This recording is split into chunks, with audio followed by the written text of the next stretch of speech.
ॐ नमो भगवते वासुदेवाय। ॐ नमो भगवते वासुदेवाय। ॐ नमो भगवते वासुदेवाय। गुरुर्ब्रह्मा गुरुर्विष्णु गुरुर्देवो महेश्वर गुरुः साक्षात् परब्रह्म तस्मै श्रीगुरवे नमः। पीताम्बरं करविराजितशङ्खचक्रकौमोदगी सरसिजं करुणासमुद्रं राधासहायमधिसुन्दरमन्दहासं वादालयेशमनिशं हृदि भावयामि। श्रीकृष्णाय नमः। अमेशरणम्। अथ दशमोऽध्यायः। श्रीशुक उवाच खड्वाङ्गादीर्घबाहुश्च रघुस्तस्मात् पृथुश्रवा अजस्तदो महाराजास्तस्मात् दशरथोऽभवत्। तस्यापि भगवानेषा साक्षात् ब्रह्ममयो हरि अंशांशेन चतुर्धागात् पुत्रत्वं प्रार्थितसुरैः रामलक्ष्मणभरतशत्रुघ्ना इति संज्ञया सर्वत्र गोविन्दनाम सङ्कीर्तनं गोविन्द गोविन्द। तस्यानुचरितं राजन् ऋषिभिस्तत्त्वदर्शिभिः श्रुतं हि वर्णितं भूरि त्वया सीतापदेर्मुहुः।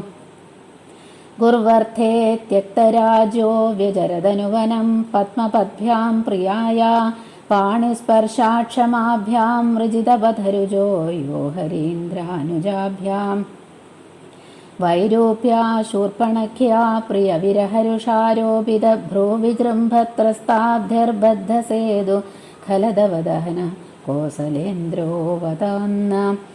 विश्वामित्राध्वरेयेन मारीचाद्या निशाचरा पश्यदो लक्ष्मणस्यैव हदा नैहृतपुङ्गवा।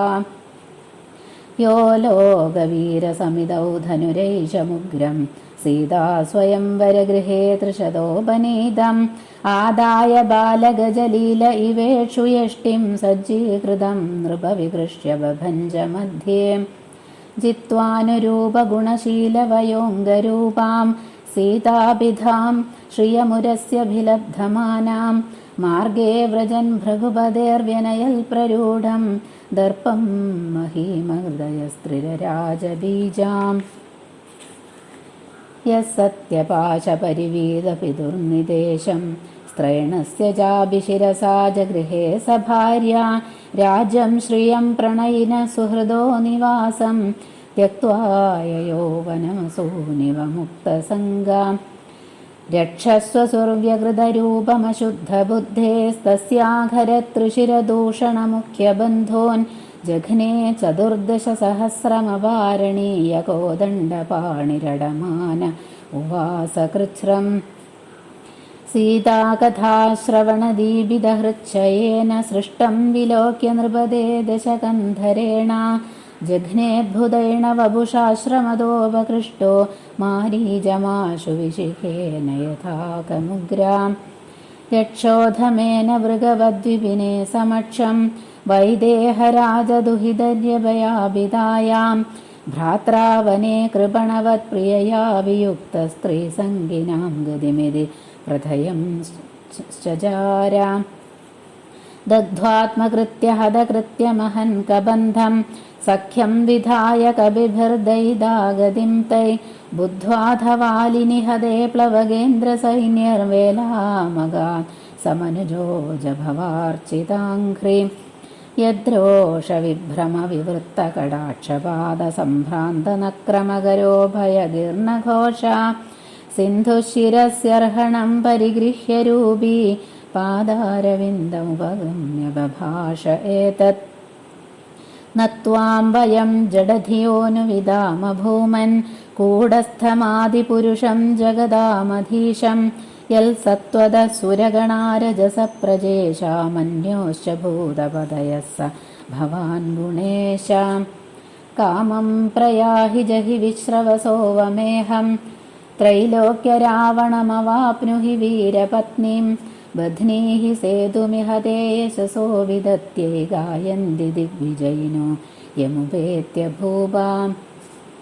बद्धो दधौ रघुपतिर्विविधाद्रिगूढै सेतुं कपीन्द्रकरकम्बितभूरुहाङ्गै സുഗ്രീവനീലഹനുമത്പ്രമുഖൈരനീകൈർലങ്കാം വിഭീഷണദൃശാ വിശദഗ്രദഗ്ധാം സാ വാനരേന്ദ്രബലരുദ്ധവിഹാരകോഷ്ഠ ശ്രീദ്വാരഗോപുരസദോവളഭീവിഡങ്കാം നിർഭജ്യമാനധിഷണധ്വജ ഹേമകുംഭശൃംഗാടക ഗജകുലേർഹൃദനീവ ഘൂർണാം രക്ഷ പതിസ്തദവലോക്യ നികുംഭകുംഭധൂമ്രാക്ഷദുർമുഖസുരാന്തനരാന്തകാദീൻ പുത്രം പ്രഹസ്തമധികായ വികമ്പനാദീൻ സർവാനുഗാൻ സമഹിനോ ദധ കുംഭകർണം താം യാതുധാനപൃതനാമസി ശൂലചാപപ്രാസർഷ്ടിശക്തിചരതോമരഖഡ്ഗദുർഗാം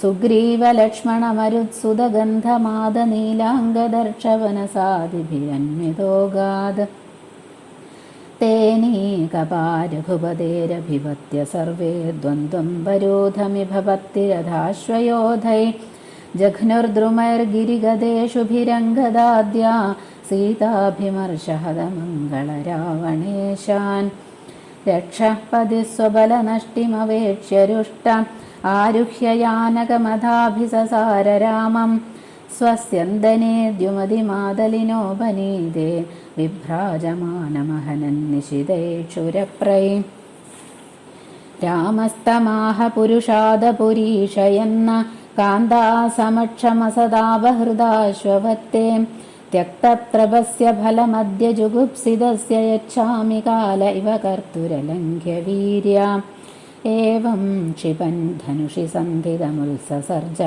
बाणं सवज्रमिव तद्हृदयं बिभेदां सोऽसृग्वमन् दशमुखैर्न्यवदद्विमानां हाहेदि जल्पदि जने सुगदीवरिक्तां तदो निष्क्रम्य लङ्काया यादुधान्यसहस्रशा मण्डोदर्या समं तस्मिन् प्ररुदत्य उपाद्रवन् स्वान् स्वान् बन्धून् परिष्वज्य लक्ष्मणेषुभिरर्दितान् रुरुदुःस्वरं दीनाघ्नन्द्यात्मानमात्मना हा हतास्म वयं नाथा लोकरावणरावणा कं यायाश्चरणं लङ्का त्वद्विहीना परार्दिता नैवं वेदमहाभागा भवान् कामवशं गदां तेजोनुभावं सीताया येन नीदो दशामि मां कृदेशा विधवा लङ्का वयं च कुलनन्दना देहः कृतोन्नं गृध्राणामात्मा नरकहेदवे श्रीशुक उवाच स्वानां विभीषणश्चक्रे कोसलेन्द्रानुमोदिता पितृमेधविधानेनायदुक्तं साम्बरायिकं ततो ददर्श भगवानशोकवनिकाश्रमे क्षामां स्वविरहव्याधिं शिंशपामूलमास्थितां रामप्रियतमां भार्यां दीनां वीक्ष्यान्वकम्बदाम् आत्मसन्दर्शनाह्लादविकसन्मुखपङ्कजाम् आरोप्यारुरुहेयानं भ्रातृभ्यां हनुमद्युदा विभीषणाय भगवान् दत्त्वा रक्षो गणेशताम् लङ्कामायुश्च कल्पान्तं ययो चीर्णव्रतपुरीम् अवगीर्यमाणकुसुमैर्लोकपालार्पितैपथि उपगीयमानचरित शतधृत्यादिभिर्मुदा गोमूत्रयावगं श्रुत्वा भ्रातरं वल्कलाम्बरं महाकारुणिकोतप्यज्जडिलं स्थण्डिलेशयं भरतप्राप्तमाकर्ण्या पौरामात्यपुरोहितै पादुके शिरसिन्यस्य रामं प्रत्युद्यतोऽग्रजं नन्दिग्रामात् स्वशिबिरात् गीतवादित्रनिस्वनै ब्रह्मघोषेण जमुः पडद्भिर्ब्रह्मवादिभिः स्वर्णगक्षपताकाभिर्हैमैश्चित्रध्वजैरथै सदश्वैरुक्मसन्नाहैर्भटै पुरडवर्मभिः श्रेणीभिर्वारमुख्याभिर्भृत्यैश्चैव पदानुगै पारमेष्ट्यान्युवादाय पण्यान्युच्चावजानिजां पादयोर्न्यपतत्प्रेम्णा प्रक्लिन्नहृदयेक्षणां पादुकेऽन्यस्य पुरत प्राञ्जलिर्बाष्पलोचनां तमाश्लिष्य चिरं दोर्भ्यां स्नापयन्नेत्रजैर्जलै रामो लक्ष्मणसीताभ्यां വിപ്രേഭ്യോ യർഹസത്തമാം തേഭ്യഃ സ്വയം നമശ്ചക്രേ പ്രജാഭിശ്ച നമസ്കൃത ധുന്വന്ത ഉത്തരാസംഗാൻ പതിം വീക്ഷ്യ ചിരാഗതം ഉത്തരാ കോസലാമാല്യേ കിരന്തോ നിർദുർമുദാ പാദുകേ ഭരതോ ഗൃഹാശ്ചാമരവ്യജനോത്തമേ വിഭീഷണഃ സ സുഗ്രീവ ശ്വേതശ്ചത്രം മരുത്സുതാ ധനുർനിഷങ്കാശ്ചത്രുഘ്നഃ സീതാ തീർത്ഥകമണ്ഡലം അബിഭ്രദംഗദഖഡ്ഗം ഹൈമം ചർമ്മർക്ഷരാൻ നൃപാ പുഷ്പകസ്ഥോന്വിതസ്ത്രീഭിः സ്തൂയമാനശ്ച വന്ദിഭിः വിരേജേ ഭഗവാൻ രാജൻ ഗൃഹേശ്ചന്ദ്ര ഇവോദിതാ ഭ്രാതൃഭിർനന്ദിതസോऽപി സോത്സവാം പ്രാവിശത്പുരീം പ്രവിശ്യ രാജഭവനം ഗുരുപത്നി സ്വമാതരം ഗുരൂൻ വയസ്യാവരജാൻ പൂജിതപ്രത്യപൂജയത് വൈദേഹി ലക്ഷ്മണശ്ചൈവ യഥാവത് സമുപേയതോ പുത്രാൻ സ്വമാതരസ്താസ്തോ പ്രാണാം സ്തന്വ ഇവോത്ഥിതാം ആരോപ്യാംഗേഭിഷിഞ്ചന്ത്യോ ബാഷ്പൗഘൈർവിജഹുഷുജാം ജടാ നിർമുച്യ വിധിവത് കുലവൃദ്ധൈ സമം ഗുരു അഭ്യഷിഞ്ചദ്യഥൈവേന്ദ്രം ചതുഃസിന്ധുജലാദിഭിः ഏവം കൃത ശിരസ്നാനാ സുവാസാ സൃഗ്വലംകൃതാ സ്വലംകൃതൈ സുവാസോഭിർഭ്രാതൃഭിർഭാര്യയാ ബഭോ അഗ്രഹീതാസനം ഭ്രാത്രാ പ്രണിപത്യ പ്രസാദിതാ പ്രജാസ്വധർമ്മനിരതാ വർണ്ണാശ്രമഗുണാന്വിതാ ജുഗോപപിതൃവദ്രാമോ മേനിരേ പിതരം ച തം ത്രേതായാം വർത്തമാനായാം കാലകൃതസമോഭവത് രാമേ രാജനിധർമ്മജ്ഞേ സർവഭൂതസുഖാവഹേ വനാനി നദ്യോ ഗിരയോ വർഷാണി ദ്വീപസംസിന്ധവ സർവേ കാമദുഃഖാ ആസൻ പ്രജാനാം ഭരതർഷഭ നാധിവ്യാധിജരാഗ്ലാനി ദുഃഖശോകഭയക്ലമാ മൃത്യുശ്ചാനിച്ഛതാം നാസീദ് രാമേ രാജന്യധോക്ഷജേ ഏകപത്നീ വ്രതധരോ രാജർഷിചരിതശുചി സ്വധർമ്മം ഗൃഹമേധീയം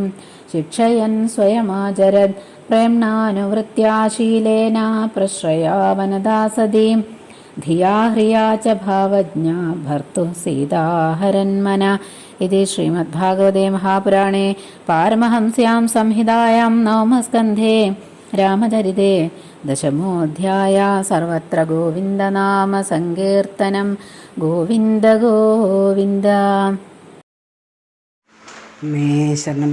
ഓം നമോ ഭഗവതേ വാസുദേവായ. ഗുരവേ സർവലോകാനാം ഭിഷജേ ഭവരോഗിണാം നിധയേ സർവവിദ്യാനാം ദക്ഷിണാമൂർത്തയേ നമഃ.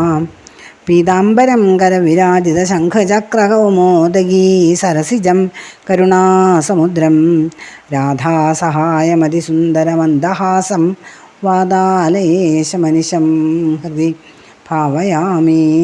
ശ്രീ ഗുരുവായൂരപ്പാ ശരണം. ശ്രീകൃഷ്ണായ നമഃ. ശ്രീമദ് ഭാഗവതത്തിൽ നാമസ്കന്ധത്തിൽ 10ാമത്തെ അധ്യായമാണ് പറയുന്നത്. ശ്രീരാമാവതാരം. കഴിഞ്ഞ അധ്യായത്തിൽ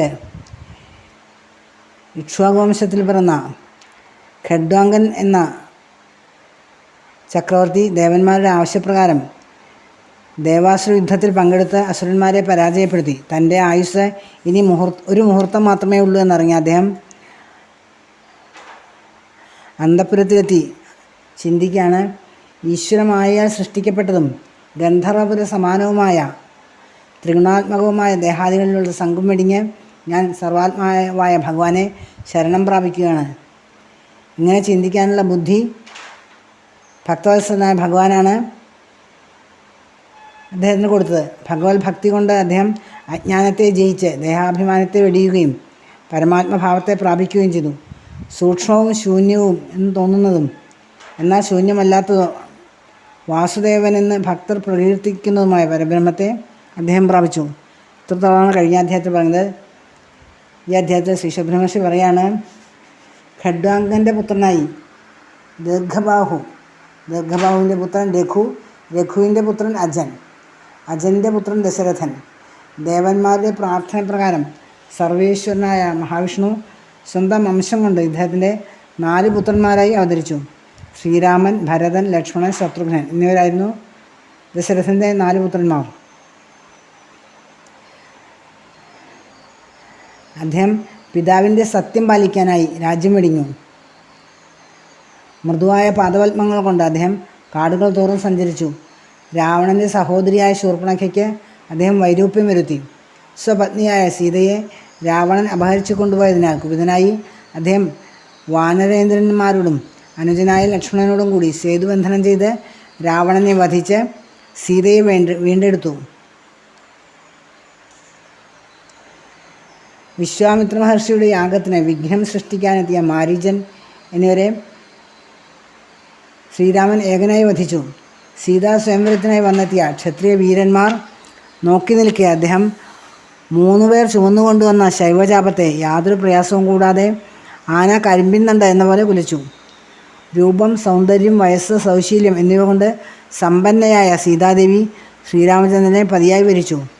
മുമ്പേ തന്നെ തൻ്റെ മാറിടത്തിൽ വസിക്കുന്ന ലക്ഷ്മീദേവിയാണ് സീതാദേവിയായി ജനിച്ച് ഭഗവാനെ വരിച്ചത്.